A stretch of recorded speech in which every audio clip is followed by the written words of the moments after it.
Coucou tout le monde, je vous retrouve aujourd'hui pour cette troisième semaine de vlog en décembre. Il est déjà 14 heures plus ou moins, on est lundi, il est déjà plus ou moins 14 heures. J'ai encore rien filmé mais j'ai déjà fait beaucoup de choses. J'ai quasiment terminé de préparer mes cours pour demain, j'ai promené Kenzo, j'ai fait les courses et j'ai fait le ménage. Donc là j'ai déjà eu une journée bien remplie. Aujourd'hui je ne donne pas cours mais j'ai réunion à 16h30. Donc il faut que j'ai tout terminé avant parce qu'en plus ce soir je vais au restaurant avec ma meilleure amie donc j'aurai pas plus le temps de travailler. Donc je n'ai pas encore lu une ligne aujourd'hui. Je pense que je vais commencer le joueur d'échecs de Stefan Zweig. À voir, mais je pense commencer ça. Et quand j'ai fait les courses, je suis tombée sur un petit livre qui m'a immédiatement intriguée, donc je l'ai trouvé au Carrefour. Je l'ai directement acheté. Ça s'appelle Lettres ouvertes aux animaux et à ceux qui les aiment de Frédéric Lenoir. C'est un auteur que je n'ai jamais lu, mais dont j'ai déjà entendu pas mal parler de manière très positive. Et ce livre-ci, en fait, il va parler, je pense qu'il s'adresse directement aux animaux, et il va parler du fait qu'on les exploite, qu'on les mange, qu'on les tue massivement pour diverses raisons. Et c'est un sujet qui me parle énormément, dont j'ai jamais parlé sur la chaîne parce que je vous donne pas trop mes opinions à part en ce qui concerne les livres.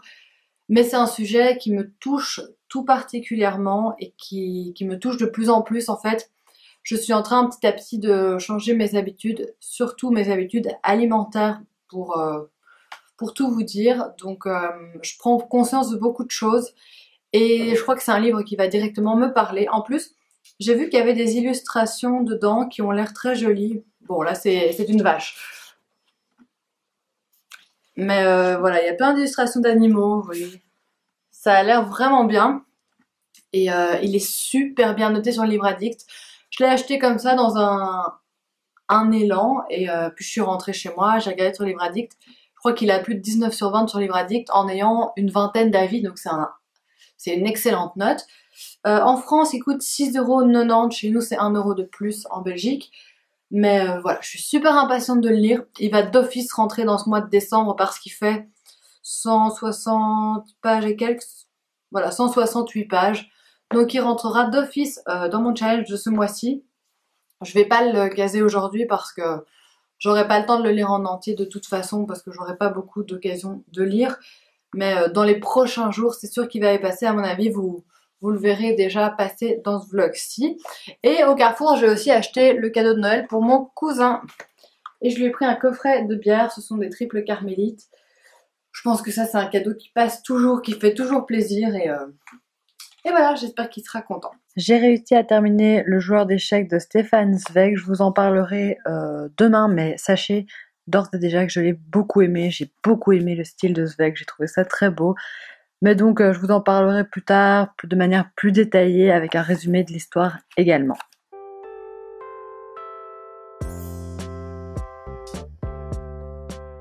Je reviens après ma journée de travail pour vous parler du coup du joueur d'échecs de Stefan Zweig que j'ai terminé hier avant d'aller au restaurant. J'ai vraiment beaucoup aimé cette nouvelle. J'ai trouvé que c'était super intéressant. C'est vrai qu'à la base j'avais un petit peu peur de la thématique des échecs parce que c'est pas quelque chose qui me passionne particulièrement. Et donc j'avais peur que ça prenne une place prépondérante dans l'histoire et que je décroche complètement. D'ailleurs, pour ce qui est d'histoire, en fait, ça parle de plusieurs hommes qui sont sur un bateau qui fait un très long trajet de plusieurs jours. Et parmi les gens sur ce bateau, il y a un champion d'échecs. Et différents hommes présents sur le bateau décident de disputer avec lui une partie. Et donc, ils sont tous ensemble à se concerter. Et il y a un homme qui débarque au milieu de la partie et qui semble extrêmement doué aux échecs, mais pourtant il dit qu'il n'a pas joué depuis 20 ans. Et en fait, il va raconter au narrateur son histoire, qui est une histoire très troublante, très dure, très atypique. Ça m'a vraiment fascinée, en fait, j'ai trouvé ça captivant. Et c'est vraiment la force du récit pour moi, c'est cette histoire qui est super bien construite. Le style de Stefan Zweig que je trouve super agréable. C'était la deuxième nouvelle que je lisais de lui. J'avais déjà lu 24 heures de la vie d'une femme que j'avais beaucoup aimé aussi. Donc franchement, une très bonne découverte. C'est très intéressant, c'est très profond. On ne sait pas à quoi s'attendre, en fait, on ne sait pas vers où ça nous mène. et c'est intéressant tout le long. Après c'est pas long, ça fait moins de 100 pages, mais j'ai vraiment trouvé que c'était très très très bien fait, avec une très belle plume. Et alors aujourd'hui dans les transports aller et retour, j'ai commencé le recueil 13 à table, donc c'est le recueil que vous achetez pour 5 € et vous financez des repas au Resto du Cœur. Je vous avais dit dans un vlog que je le lirais pas ce mois-ci, mais finalement j'ai cédé à la tentation. J'ai déjà lu les 3 premières nouvelles, donc celles de Philippe Besson, de Françoise Bourdin et de Maxime Chatham. Et pour l'instant ça me plaît. Celle de Philippe Besson et Françoise Bourdin, j'ai trouvé ça sympa sans plus. En plus, j'avais jamais lu Françoise Bourdin, donc chouette occasion de découvrir sa plume. Et celle de Maxime Chatham, j'ai beaucoup aimé parce que j'ai trouvé qu'elle avait un aspect très poétique. Je vais pas vous faire de résumé des nouvelles parce qu'elles font entre 10 et 30 pages maximum chacune. Je trouve que c'est pas très utile de faire des résumés de nouvelles aussi courtes. Comme ça vous laisse un petit peu la surprise. Mais en tout cas, pour l'instant, je suis contente de la qualité du recueil de nouvelles. Et puis, franchement, c'est pour une bonne cause. Donc, j'avais pas pour habitude de l'acheter avant, mais je pense que je vais l'acheter chaque année. Et je trouve que c'est intéressant pour découvrir la plume de certains auteurs en plus qu'on ne connaît pas. Ça permet de savoir un petit peu si on aime ou pas du tout.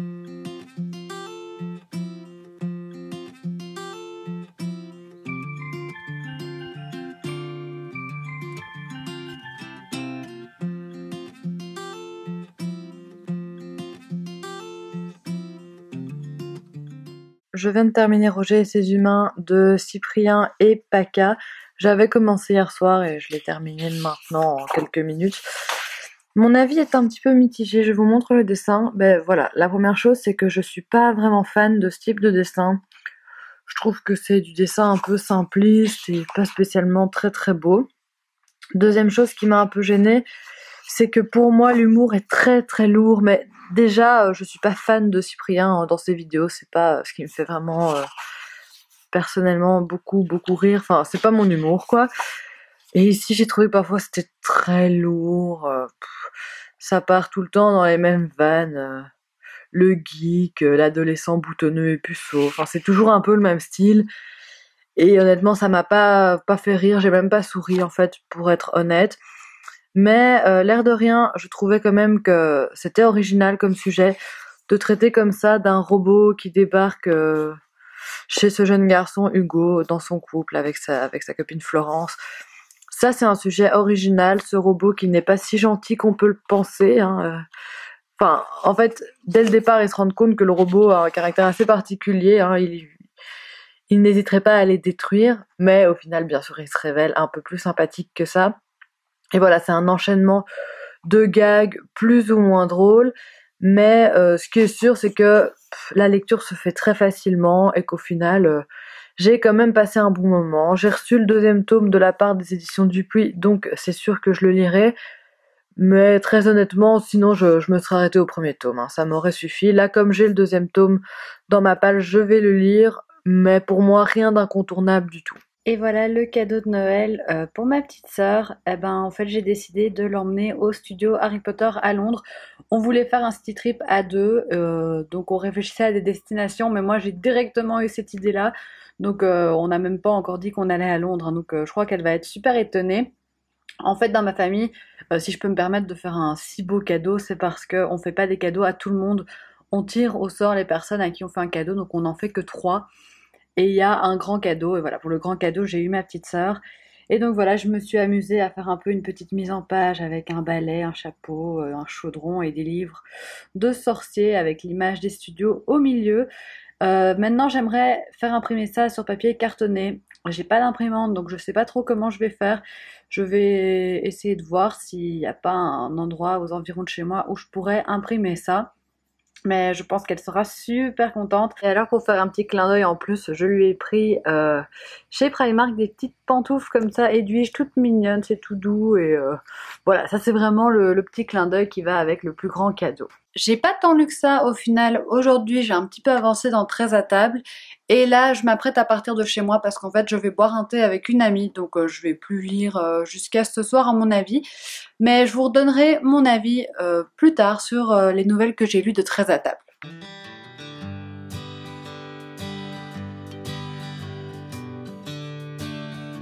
se trouve que mon copain vient de m'appeler, il est en train de promener Kenzo, et il a croisé Eric Emmanuel Schmitt, qui promenait ses chiens.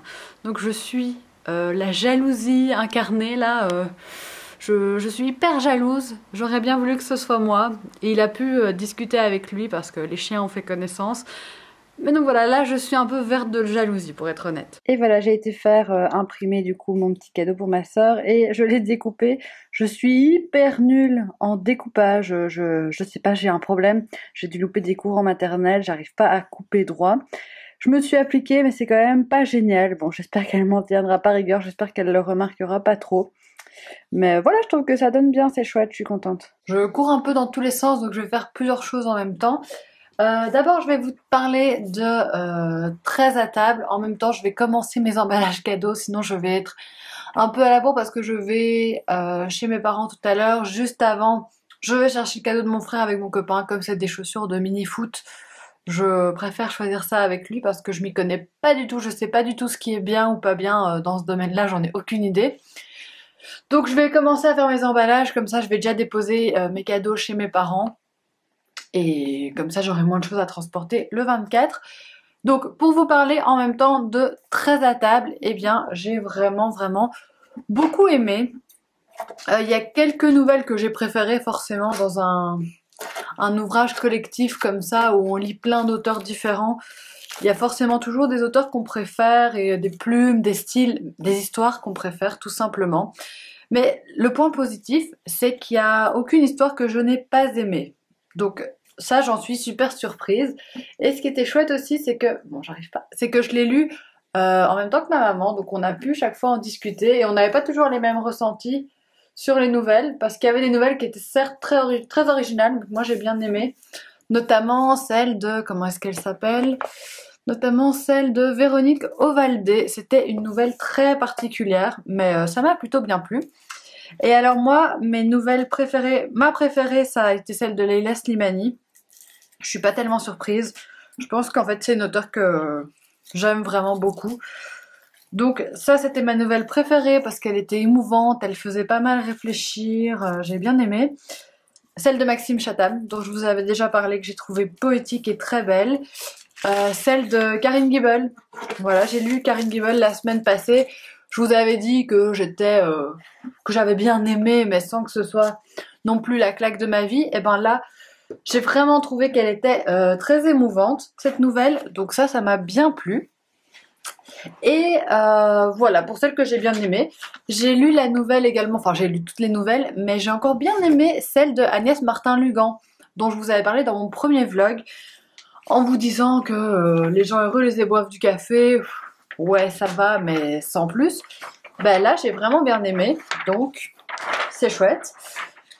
Sans que ce soit exceptionnel. Il y avait vraiment quelques nouvelles qui, pour moi, n'étaient peut-être pas vraiment utiles. Ça racontait plus la vie de tous les jours. Je coupe vite mon papier cadeau et puis je reviens vous parler. Ça racontait plus la vie de tous les jours sans que ce soit réellement une histoire intéressante. Après, ça ne me dérange pas de lire des histoires où il n'y a pas forcément un gros suspense qui règne ou quoi que ce soit. Donc pas de nouvelles que je n'ai pas aimées. On va dire que celle à laquelle j'ai été la moins sensible, je vais essayer de vous retrouver le titre, c'était Laissé pour compte de Françoise Bourdin. Je trouvais que ça servait pas vraiment à grand chose. Et alors je suis un peu passée à côté de Nuit d'ivresse de Eric Giacometti et Jacques Raven. Je ne sais pas pourquoi. Ça m'a pas intéressé plus que ça. Et j'ai oublié de vous dire, j'ai aussi beaucoup aimé la nouvelle de Tatiana Doronet. Je l'ai trouvée très intéressante. Et alors ce matin, j'ai commencé mon 20e livre de ce mois-ci. Donc ça, je suis trop contente, j'avance bien. J'ai commencé Lettres ouvertes aux animaux et à ceux qui les aiment de Frédéric Lenoir. Je n'ai pas lu beaucoup. J'ai lu 55 pages. Et ben pour l'instant, c'est une lecture hyper poignante, hyper difficile, très dure. Mais j'ai déjà pleuré pour tout vous dire. En même temps c'est une lecture tellement utile en fait. Ça fait prendre conscience de beaucoup de choses. Donc je trouve que c'est vraiment important de lire ce genre de livre. Mais c'est dur. Ce que j'aime bien c'est que c'est vraiment une lettre dans laquelle il s'adresse aux animaux. Et avec cette lettre, ben, il retrace un petit peu l'histoire de la relation entre l'homme et les animaux, à partir de quand est-ce que l'homme s'est jugé supérieur aux animaux, a estimé qu'il avait le droit d'exploiter les animaux, d'en faire ce qu'il voulait. Donc on retrace un petit peu comme ça au niveau historique et puis on passe un peu par la case abattoir et autres. C'est là que ça a été un moment très difficile pour moi. Ça a été très dur pour moi à lire. Donc je suis vraiment impatiente et en même temps j'ai un peu peur de continuer la lecture de cet ouvrage parce que c'est tellement difficile. Mais la plume de Frédéric Lenoir me plaît, ça m'embarque. Bien sûr, on n'est pas du tout dans du roman ici, vous l'avez compris, on est dans de l'essai. Mais c'est vraiment intéressant. Et ce que j'aime bien aussi, c'est que c'est pas du tout culpabilisant. C'est-à-dire que il nous dit lui-même qu'il n'est pas vraiment végétarien, que parfois il mange un peu de viande, qu'il mange du poisson. Donc c'est pas culpabilisant, il n'est pas vegan, voilà. Et je dis pas du tout qu'être vegan serait culpabilisant, hein, pas du tout. Ce que je veux dire, c'est qu'il dit pas moi je fais tout super bien, donc voilà ce que vous devez faire. C'est pas ça l'optique du livre. Il dit bien sûr qu'être vegan c'est le top du top parce que on fait souffrir aucun animal. Mais voilà, on culpabilise pas en disant oh merde, moi j'ai mangé du poisson il y a 3 jours. Enfin, pas du tout. Vraiment, on n'est pas du tout dans cette optique-là et c'est ça que j'aime bien. J'avais un peu peur de me retrouver face à quelque chose de très culpabilisant que je ne trouve pas ici, donc j'en suis rassurée. Je tiens à préciser que je ne vous conseille pas le papier cadeau de chez Primark parce qu'il arrête pas de se déchirer, ça me rend déjà dingue alors que ça fait 10 minutes que j'y suis là. Mission pantoufle dans le sac réussie. Et en plus, je vais lui mettre un petit marque-page que j'avais eu quand moi j'avais été au studio Harry Potter. Donc voilà, c'est peut-être pas trop d'actualité. Enfin si, quoique, oui, en fait j'ai n'importe quoi, c'est Poudlard sous la neige, c'est parfaitement d'actualité, c'est parfait. Donc je vais mettre ça aussi dans le sac. Et je termine avec le plus important à glisser dans le sac. Tadam! Et le cadeau est prêt. Et voilà le travail. Et alors là, il y a les cadeaux pour mon copain qui était déjà emballé, que j'avais acheté chez Nature et Découverte. Si ça vous intéresse, en fait, c'est simplement une cafetière en verre et un assortiment de café bio. Ben voilà, je suis officiellement en vacances, donc je suis trop contente. Je viens de rentrer de l'école et c'est les vacances. Et en plus de ça, j'ai passé une bonne matinée parce que comme je vous en avais parlé la semaine dernière, en fait, aujourd'hui avec mes élèves, on a fait une sorte de débat littéraire sur le modèle de la grande librairie. Je leur ai aussi montré une vidéo de On n'est pas couché pour qu'ils voient vraiment le système avec présentateur, chroniqueur. En gros, je leur avais donné 4 livres à lire, enfin ils en choisissaient un dans la liste des 4. Ces 4 livres dont je vous ai parlé sur la chaîne, donc il y avait La petite fille de Monsieur Lynn de Philippe Claudel, il y avait Chanson douce de Leila Slimani, il y avait La tresse de Laetitia Colombani et il y avait Derrière la haine de Barbara Abel. Personne n'avait choisi La tresse tout simplement parce qu'il n'était pas trouvable en bibliothèque apparemment. Donc tous les autres livres étaient représentés, pas La tresse malheureusement. Et c'était génial parce que franchement les élèves se sont donnés à fond et c'était vraiment chouette. Donc dans chaque groupe quelqu'un faisait le rôle du présentateur et il y avait des chroniqueurs et il y avait à chaque fois l'auteur qui devait défendre son livre. Donc dès qu'il y avait un argument négatif, lui il devait donner un argument pour légitimer ce que les autres avaient critiqué. C'était vraiment génial parce que je m'attendais pas du tout à ce que ça fonctionne aussi bien. Je savais qu'avec certains élèves ça pourrait très bien marcher, mais pour les plus timides j'avais un peu peur. Mais je leur avais vraiment dit que c'était important que tout le monde s'exprime. Donc le présentateur distribuait bien la parole. Franchement j'aurais aimé pouvoir filmer ça parce que j'aurais aimé garder des souvenirs. Je pense pas très clairement que ça marche avec toutes les classes. Ici c'est vraiment une classe de bavards, de participatifs. Mais il y a quand même quelques timides, comme dans toutes les classes bien sûr. Et ben tout le monde a participé. Tout le monde s'est donné à fond, de manière générale, ils ont aimé les livres qu'ils ont lus, sauf la petite fille de Monsieur Lynn, donc là j'étais un peu, mon cœur a un peu saigné, donc j'ai quand même, par après j'ai un peu défendu ce livre que moi j'aime vraiment tellement, mais de manière générale ils ont aimé ce qu'ils ont lu, ils étaient intéressés par les livres qu'avaient lus les autres, et alors à la fin ils m'ont demandé de leur parler un peu de La tresse comme personne ne l'avait lu, donc de leur faire un petit résumé, de leur donner mon avis, donc très concrètement, c'est ce que je fais sur Booktube, mais eux, ils ne sont pas au courant. Et donc, je leur ai raconté l'histoire, je leur ai donné mon avis, et puis ils m'ont tous applaudi à la fin. Ils étaient là, c'est vraiment chouette, maintenant j'ai envie de le lire. Ça m'a fait rire parce que voilà, ils sont pas du tout au courant de ce que je fais sur YouTube. Ils ne le seront jamais. Franchement, je veux jamais qu'ils soient au courant de ça. Après, si un jour ils tombent dessus par hasard, ben voilà, mais ça m'étonnerait. Mais voilà, ils sont pas du tout au courant. Et ça m'a mise un peu dans une situation spéciale, mais c'était rigolo, donc pas de soucis. Et je suis très contente parce que ça a super bien marché. Ça aurait complètement pu se casser la gueule et ça n'a pas du tout été le cas, donc j'étais très très contente. Pour en revenir à autre chose, j'ai terminé dans le tram juste en revenant pile au moment où je suis arrivée à mon arrêt. J'ai tourné la dernière page, donc tip top. Donc j'ai terminé Lettres ouvertes aux animaux et à ceux qui les aiment de Frédéric Lenoir. Eh ben, j'ai adoré cette lecture que j'ai trouvée super instructive, super intéressante. Ça pousse à la réflexion, comme je vous le disais hier, sans que ce soit jamais culpabilisant. Et ça, c'était super important pour moi dans ce genre de livre. Et il y a plein de choses que j'ai beaucoup mieux comprises qu'avant. Parce qu'il y avait certains éléments, notamment du véganisme, que je ne comprenais pas spécialement. Parce que je vous avoue que je regarde pas beaucoup de documentaires sur la cause animale parce que c'est bête comme raison, mais parce que ça me fait trop mal au cœur. J'ai vu quand même quelques reportages qui m'ont vraiment bien freiné sur la viande. Mais ici, on apprend plein de choses. Je vous ai dit qu'il y avait des moments où j'avais été très émue, mais franchement, si vous êtes une âme sensible, allez-y. Et moi, je suis très sensible en ce qui concerne les animaux. Mais c'est juste la réalité, en fait. Et on parle aussi vraiment de toute l'évolution de la relation homme-animal. On parle un petit peu des animaux de laboratoire, mais pas beaucoup. Et on parle des animaux de compagnie. J'ai beaucoup aimé ce chapitre-là parce que je l'ai trouvé très vrai. En fait, je pense que pour les personnes qui n'ont pas d'animaux, ça peut paraître assez étrange cette relation qu'on peut nouer avec notre animal de compagnie. Mais vraiment, c'est un membre de la famille, un animal de compagnie. On s'attache tellement, tellement à ces animaux qui vivent avec nous tout le temps, qui sont tout le temps là dans les bons, dans les mauvais moments. Et voilà, je vois la petite bouille de Kenzo derrière et ça fait que confirmer ça. Vraiment, nos animaux de compagnie, ben, c'est vraiment des êtres très, très, très, très, très importants. Si vous n'avez pas d'animal de compagnie, vous pouvez dire, elle est complètement ma boule, cette fille-là. C'est pas grave. Euh, je pense que tous les gens qui ont des animaux me comprendront, mais parfois on aime plus notre animal que certaines personnes qu'on connaît, même souvent. Bref, donc un très chouette livre que je vous conseille si vous aimez les animaux, si vous vous intéressez un petit peu à l'exploitation animale par l'homme, parce que c'est très instructif, sans que ce soit jamais scolaire et ennuyant, c'est super. Moi j'ai beaucoup beaucoup aimé.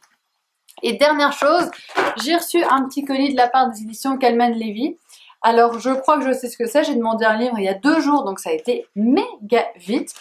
Pour revenir un petit peu au service presse, là je ne sais pas, je suis d'humeur papote, je ne sais pas, j'ai envie de parler. Pour revenir au service presse, je n'en demande vraiment pas beaucoup. Je refuse tout ce qui ne m'intéresse pas vraiment. Donc je fais vraiment un gros tri dans les services presse parce que j'ai pas envie de me retrouver avec, même avec 10 services presse, j'ai pas envie de me retrouver avec 10 services presse dans ma palle. Après, je trouve que ça met une sorte de pression.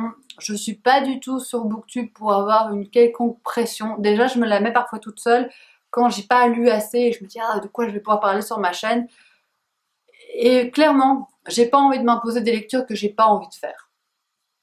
J'ai vraiment pas envie de ça. J'ai envie que la lecture, ça reste un plaisir dans ma vie et pas me dire ah ouais mais je dois lire celui-là, j'ai pas envie de le lire. Donc dès qu'un livre me tente que moyennement, ben je ne le prends pas.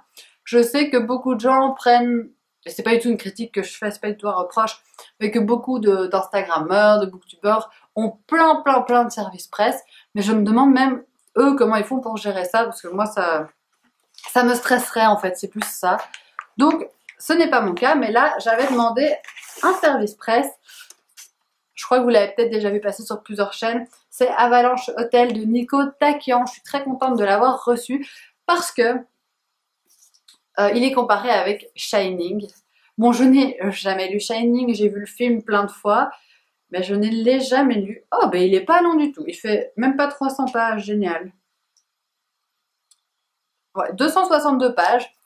Je vais peut-être essayer de me le caser dans ce mois de décembre alors. Enfin déjà, je vais enlever ce petit bandeau, mais la couverture, je la trouve trop belle. C'est parfait à lire à cette saison hivernale. Et ça parle d'un hôtel voilà, dans les Alpes suisses avec la disparition d'une femme. J'en sais pas plus, j'ai pas envie d'en savoir plus, mais cette couverture m'a appelée et j'ai trop envie de découvrir ça. Maintenant, j'ai vu que Séverine de la chaîne Il est bien ce livre sur Instagram disait qu'elle n'était pas franchement hyper emballée non plus, mais là j'ai envie de voir ce que ça va donner. J'ai juste oublié de vous montrer la belle mise en page de ce livre-ci. Vous avez tout le temps des citations et à la fin de chaque chapitre, ben, vous avez une illustration comme ceci. Donc je trouve ça très chouette. Le récit est vraiment entrecoupé de citations. Je vous en montre quelques-unes complètement au hasard, hein, mais en général elles sont assez intéressantes. Et voilà, je trouvais que ça rajoutait un petit plus. Et cet après-midi, du coup, je vais commencer La Muette de Chador Chavan. Donc aucun rapport avec le livre d'avant. Je sais juste que ça parle de l'Iran et d'une jeune fille qui est très liée à sa tante qui est muette. On verra bien, mais Chador Chavan, j'ai déjà tenté avec Big Daddy et j'avais bien aimé. Ce soir, je ne suis pas chez moi et là, j'ai seulement lu une 50aine de pages de La Muette parce que ça n'a pas été de la grosse après-midi, hein. Je me suis endormie devant des vidéos YouTube. Donc voilà, c'était pas génial, donc j'ai pas lu beaucoup. Pour l'instant, c'est très bien, mais je vous en parlerai demain. Il est déjà passé 15h, je vous ai pas encore parlé aujourd'hui. Hier soir, comme je vous l'avais dit, je suis sortie. J'ai pas beaucoup dormi cette nuit parce que je me suis réveillée tôt sans raison. Donc ce matin j'étais un peu crevée, donc j'ai pas du tout lu. Puis j'ai été chez ma grande sœur l'aider à faire un montage vidéo, elle doit faire un montage vidéo pour le boulot. Et on a énormément rigolé en faisant le montage, parce qu'on est parti avec des bases pas géniales, mais on a réussi à faire un truc plus ou moins potable. Mais on a vraiment beaucoup ri, on a passé un super bon moment ensemble, on a mangé ensemble, etc. Donc c'était vraiment très chouette. Là, je viens de rentrer et j'ai reçu un petit colis. Je sais pas du tout de quoi il s'agit, je l'ai déjà pré-ouvert. Oh, je sais pas du tout ce que c'est. Ah oui, c'est un service presse de Casterman. J'avais complètement oublié les nouveaux services presse que j'avais demandé.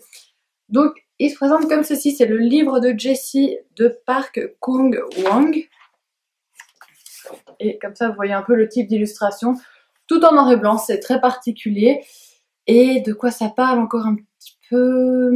Ah oui, c'est en fait un livre qui parle, je pense, de la vie d'une famille en Corée pendant l'occupation par le Japon, je pense. Donc ça s'appelle, le sous-titre c'est Journal de guerre d'une famille coréenne. J'ai l'impression que mon explication est tout sauf claire. Donc je vous en parlerai quand j'en saurai plus, je crois que ça vaudra mieux. Donc les dessins sont vraiment particuliers, hein. Il faut aimer. Tout est en noir et blanc. Donc on verra bien. Je viens d'aller faire les courses et voilà un petit peu le butin. Demain on fait le premier réveillon avec la famille de mon copain. Ils viennent chez nous pour la première fois pour le réveillon. Donc j'ai acheté une nappe pour la table parce que j'ai pas très envie que ce soit comme ça. Même la table, on risque de faire des tâches. Je voulais absolument acheter une nappe en tissu. Je n'ai pas trouvé, donc ce que j'ai trouvé de mieux, c'est ça, c'est une nappe qui est imperméable, qui est lavable et qu'on peut utiliser plusieurs fois parce que je voulais pas trop acheter une nappe en papier. Pour aller avec, j'ai pris des serviettes. Et alors, voilà un peu les petits zakouskis. Ça, j'ai acheté les deux chez Picard. Ça, et tout le reste vient de chez Carrefour, en fait. Donc voilà, comme ça, vous voyez un petit peu ce qu'on a. Et après, on va commander libanais. Donc heureusement, je dois pas me stresser pour le repas. En fin d'après-midi, j'ai terminé La Muette de Chador Chavan.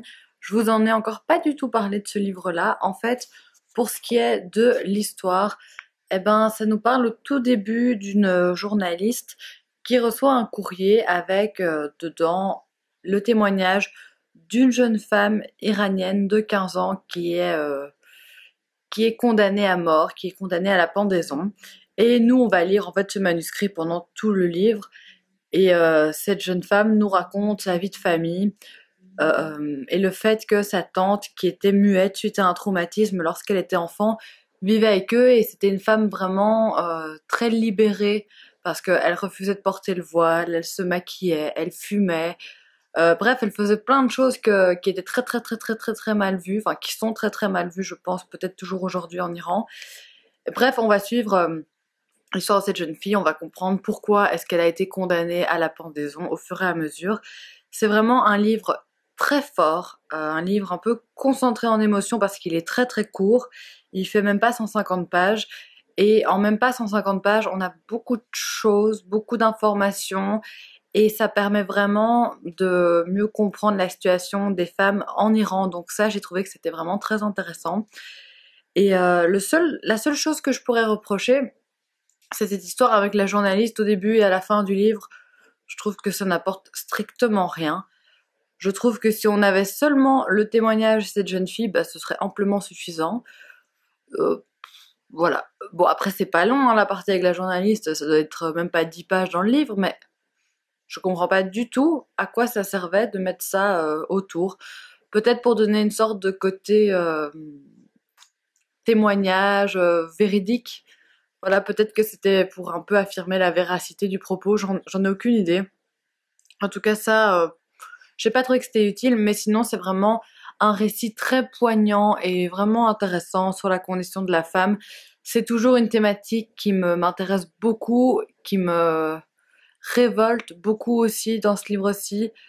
J'ai vraiment parfois été révoltée parce que ce qui m'énerve en fait, c'est aussi quand ce sont les femmes qui mettent des barrières à d'autres femmes, qui les enferment dans des cases, qui les dénoncent, qui font que d'autres femmes sont punies.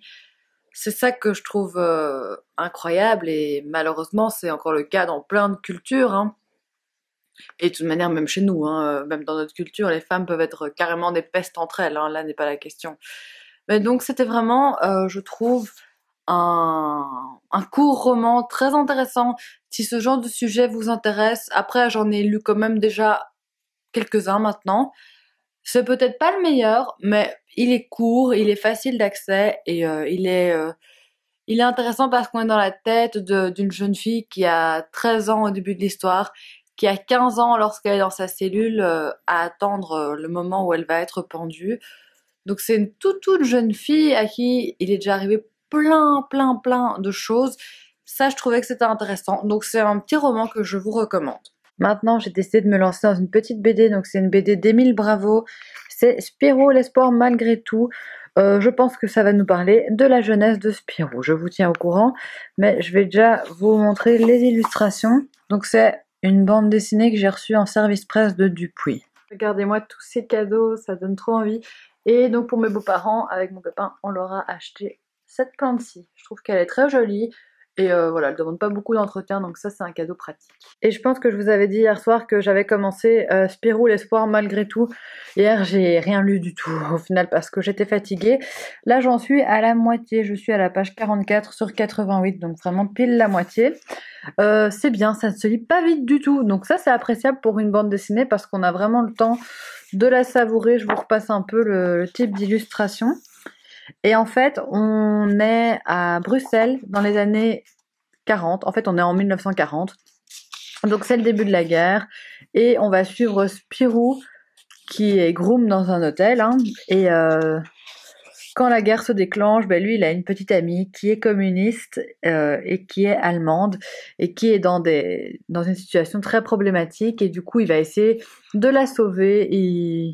Il part un petit peu à l'aventure avec Fantasio pour essayer de comprendre cette guerre. Enfin, c'est vraiment intéressant et je trouve les illustrations très sympas. Et comme je vous disais, il y a quand même beaucoup de textes, donc ça ne se lit pas si vite que ça et ça permet vraiment de savourer. Et j'accompagne ma lecture de petites boules de massepain comme ça, ce truc aura ma perte. J'adore ça, je trouve ça délicieux. Et voilà, j'ai terminé cette bande dessinée. C'était donc mon 6e livre de la semaine et mon 22e livre du challenge. Eh ben, j'ai bien aimé. J'ai trouvé que c'était beaucoup plus profond que ce à quoi je m'attendais. Je m'attendais à une histoire un peu enfantine et en fait, pas du tout. On traite d'un sujet très grave, la Seconde Guerre mondiale. Et alors, je m'attendais pas à ce que Fantasio soit un personnage comme ça parce que j'ai trouvé qu'il était hyper énervant, très égoïste et c'est un peu une tête à claque quoi. Donc ça, je m'y attendais pas. Mais Spirou, c'est un personnage très attachant. C'est un peu le personnage hyper gentil, il me fait un peu penser à Tintin. Le personnage vraiment toujours gentil, toujours prévenant et bienveillant. Mais franchement, c'était sympa. Et on a du suspense quand même à la fin de ce tome. Donc j'ai hâte de lire la deuxième partie. Je suis pas du tout film de Noël, mais là je me suis mis un film de Noël à moi qui va me faire plaisir. J'ai décidé de pas mettre les traditionnels Love Actually ou Bridget Jones que je regarde 15 fois par an, mais j'ai mis Anastasia que j'ai déjà beaucoup vu aussi, mais que je trouve toujours aussi chouette. Jingle bells, jingle jingle all the way. Bon, je termine ce vlog un peu à la cool, pas maquillée, les cheveux humides. Et le lendemain matin, donc officiellement ça devrait être le début du prochain vlog, mais ça n'a pas d'importance. C'était juste pour vous montrer ce que j'avais reçu hier soir. Alors de mon copain, d'abord j'ai reçu un super beau livre. C'est Les Aventures de Pinocchio de Carlo Collodi et illustré par Justine Brax. Enfin, déjà regardez-moi cette couverture absolument sublime. Et alors les illustrations à l'intérieur sont juste waouh, vraiment. Donc c'est l'histoire originale, enfin regardez les en-têtes de chapitres, c'est magnifique. C'est l'histoire originale et avec des illustrations à couper le souffle. Donc je suis très contente. Et mon copain a aussi fait une petite folie parce qu'il m'a offert un casque de la marque Beats qui est trop beau, beige et or. Je suis trop contente, je l'ai déjà bien testé ce matin, donc voilà, je suis super contente, quoi, ravie. Et alors, des parents de mon copain, j'ai reçu 3 livres qui étaient vraiment dans ma wishlist, un petit peu en top du top. J'ai été plus que gâtée. Donc j'ai reçu Beyoncé est-elle féministe de Margot Collet et Raphaël Rémy Leleu et c'est illustré par Digli. J'avais vraiment envie d'avoir ce bouquin qui pose en fait plusieurs questions pour vraiment comprendre le féminisme. Et en plus, la mise en page est super sympa parce que c'est illustré. Enfin, je crois que ça va être très cool à lire et que je vais apprendre beaucoup de choses. J'ai aussi reçu Histoire du soir pour filles rebelles, c'est le tome 2. Il n'y a pas d'auteur ici, mais c'est vraiment chouette parce que c'est tous des portraits de femmes qui ont marqué l'histoire, qui ont fait des choses exceptionnelles. Et j'ai vu en plus qu'il y avait J.K. Rowling dedans en le feuilletant par hasard. Donc vraiment super, je vais apprendre plein de choses je pense avec ce livre-ci. Je n'ai pas le tome 1, mais voilà, j'ai trouvé J.K. Rowling. Je n'ai pas le tome 1, mais ça n'a aucune importance. Ça va Kenzo, tu t'assieds sur moi? Relax, tout va très bien. Et le dernier que j'ai reçu, et pas des moindres, c'est Le Magicien d'Oz de Sébastien Perez et Benjamin Lacombe, qui est magnifique encore une fois, comme tous les livres de Benjamin Lacombe, hein. Il est juste trop beau. Regardez-moi ça, attendez. Moi, je fonds, quoi, quand je vois des choses comme ça. Donc voilà, plus que gâtée, franchement, je suis très contente. Donc je clôture le vlog ici, j'espère que ça vous aura plu, et on se retrouve de toute façon la semaine prochaine dans le dernier vlog.